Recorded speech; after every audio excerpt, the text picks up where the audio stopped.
Halo anak-anak semuanya, apa kabar semuanya? Hari ini kita akan belajar bersama-sama lagi untuk anak-anak semuanya. Kita hari ini belajar di tema 1 tentang pertumbuhan dan perkembangan makhluk hidup.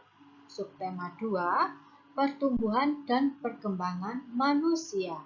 Pembelajaran yang pertama. Langsung saja ya, kita ke materinya.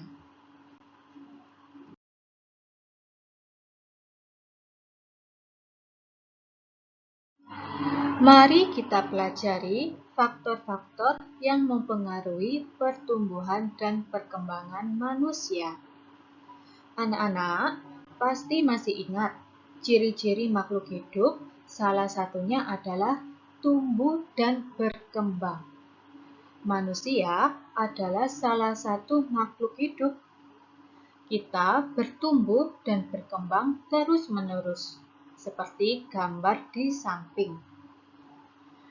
Gambar di samping adalah ketika kita masih bayi hingga sampai dewasa. Manusia merupakan salah satu makhluk hidup. Manusia memiliki ciri-ciri yang sama dengan makhluk hidup lainnya. Salah satu ciri manusia sebagai makhluk hidup adalah mengalami pertumbuhan dan perkembangan. Pertumbuhan manusia terjadi sejak di dalam kandungan.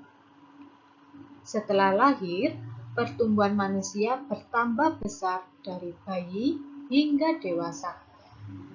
Setelah dewasa, pertumbuhan manusia berhenti.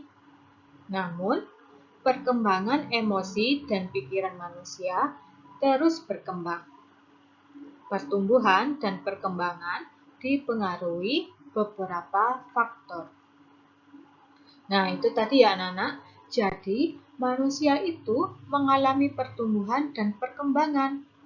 Dari bayi, lalu balita, kemudian anak-anak, remaja, hingga dewasa. Nanti, ketika sudah dewasa, mungkin tinggi badan kita tidak dapat bertambah. Tetapi, di situ terjadi perkembangan juga.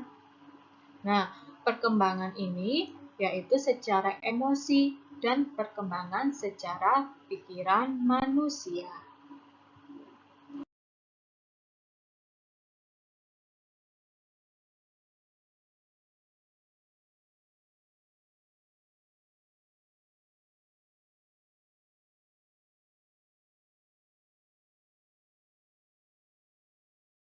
Perhatikan gambar Udin berikut ini. Apa kalian dapat menemukan perubahan yang dialami Udin berdasarkan gambar tersebut? Nah, gambar ini menunjukkan Udin ketika bayi yang hanya bisa digendong oleh ibunya, lalu bisa merangkak, kemudian bisa berjalan. Berarti di sini perubahan yang dialami Udin sejak bayi sampai saat ini adalah, kira-kira apa anak-anak jawabannya?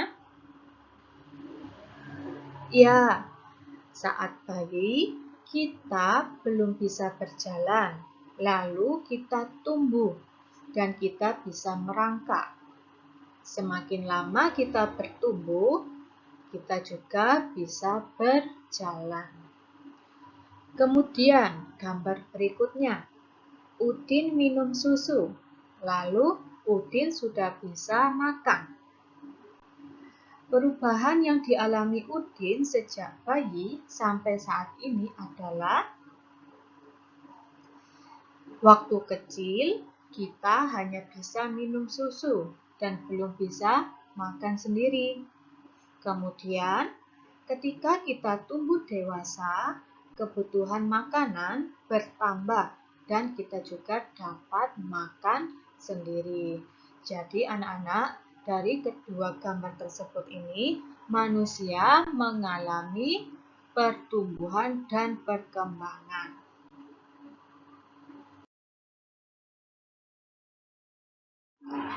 Apakah anak-anak mengalami pertumbuhan dan perkembangan seperti Udin? Tentunya anak-anak mengalami ya.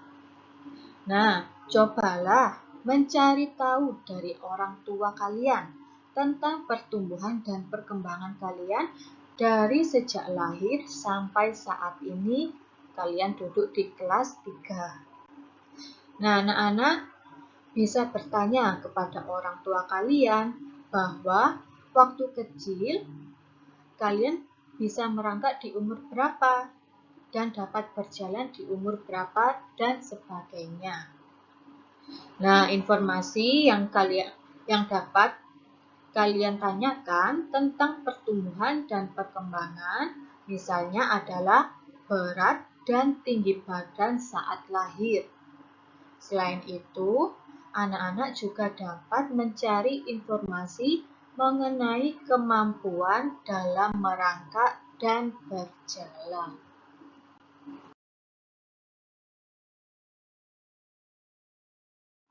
Manusia sebagai makhluk hidup mengalami pertumbuhan dan perkembangan. Bertambah berat serta tinggi badan merupakan salah satu contoh pertumbuhan. Kekuatan tangan manusia juga mengalami perkembangan. Contohnya, seperti yang terlihat pada gambar. Di situ ada Edo saat masih kecil kesulitan untuk memegang botol susu. Akan tetapi, setelah tumbuh, Edo bertambah besar dan kekuatan Edo dengan mudah dapat memegang tempat minum yang lebih berat dari botol susu. Kekuatan tangan dapat dilatih melalui kegiatan olahraga dan menari. Kuat dan lemah dari gerakan tangan digunakan dalam menari.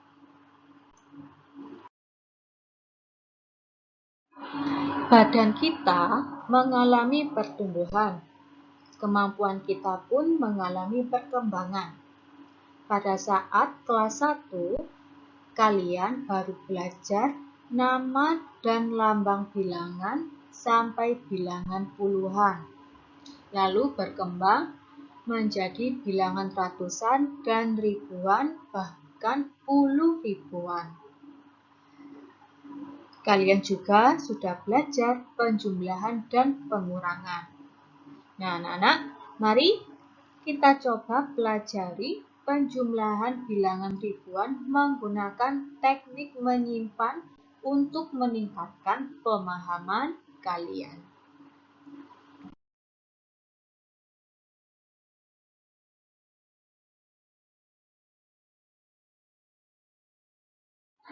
Contoh penjumlahan tanpa teknik menyimpan. Di sini, Bu Ika mempunyai contoh, yaitu 2653 ditambah 3302. Kita buat bersusun ke bawah, lalu kita jumlahkan melalui satuannya terlebih dahulu hingga ke ribuan. Oke. 3 ditambah 2, 5, 5 ditambah 0, 5, 6 ditambah 3, 9, 2 ditambah 3, 5. Berarti hasil penjumlahan ini adalah 5.955.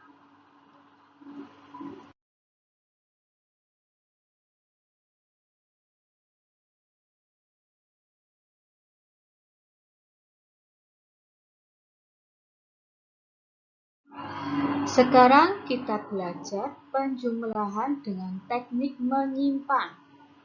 Nah, di sini sudah Bu Ika buat dengan bersusun ke bawah. 1.200 ditambah 2.900. Sama seperti tadi caranya. Kita jumlahkan dulu satuannya. 0 ditambah 0, 0. 0 ditambah 0, 0. 2 ditambah 9, 11. Maka kita menuliskannya ini bukan angka 11, tetapi kita tuliskan angka akhirnya, yaitu 1.